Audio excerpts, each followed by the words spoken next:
as they sat right in front of the gates that lead to the Midoriya property. "You're not going to make me watch you work, are you? Because from the outside that's the same as watching you take a nap."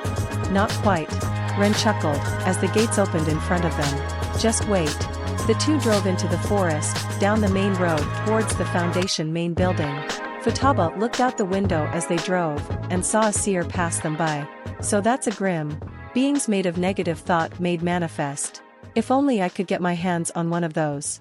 I wonder if they're similar to the shadows in Ren's palaces but in the physical world." As Futaba was staring at the passing Grimm, they eventually made it to the Foundation building. "Whoa, it looks even bigger in person," Futaba said as they arrived at the main gates, where Izuku was waiting for them. "Wait, is that Director Midoriya?" "That would be him," Ren replied, as he stopped the car in front of the gates. As he stopped, Izuku went towards the car, and much to Futaba's confusion he then entered the back seat of the car. "Hello, you must be Futaba Akira," Izuku said with a friendly smile. "I am Director Midoriya Izuku, head of the Midoriya Foundation. It's a pleasure to meet you. I'm glad you agreed to this interview." "Interview?" Futaba's eyes went wide, and she quickly turned to look at her snickering brother. "Ren, what the hell did you get me into?"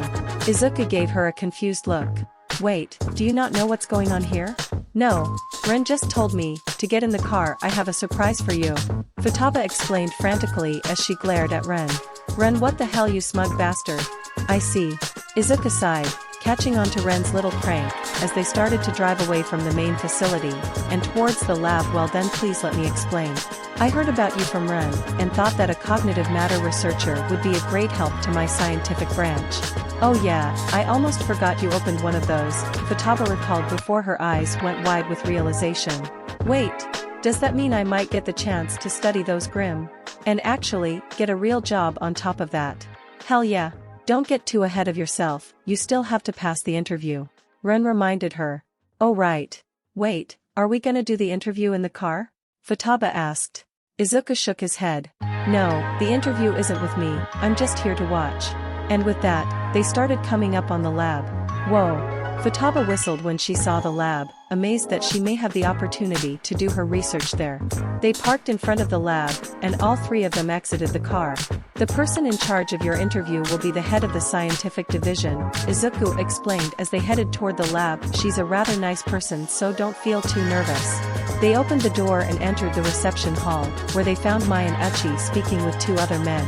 The first was a rather plump old man with gray puffy hair and a huge bushy gray beard that obscured most of his face. He wore a white lab coat, a blue and white spotted tie, brown pants, and black shoes.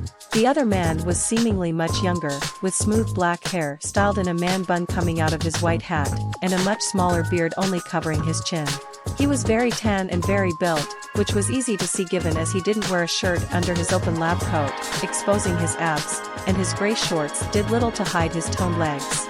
All four of them immediately noticed Izuku's, Ren's, and Futaba's arrival, and turned to look at them. "Oh, Mr. Midoriya, it's good to see you. And you too must be Ren and Futaba." Mai greeted them. "Aloha." The tan man greeted them in an American accent. "Mr. Midoriya, it's a pleasure to meet you." The older man greeted. "Allow me to introduce myself. I am Dr. Kunran Hikari, a specialist in robotics. And I'm Professor John Hatta. Just call me John. I'm a genetic engineer." The tan man introduced himself with a grin. "Nice to meet ya, boss." "It's my pleasure." Izuku gave them a polite bow.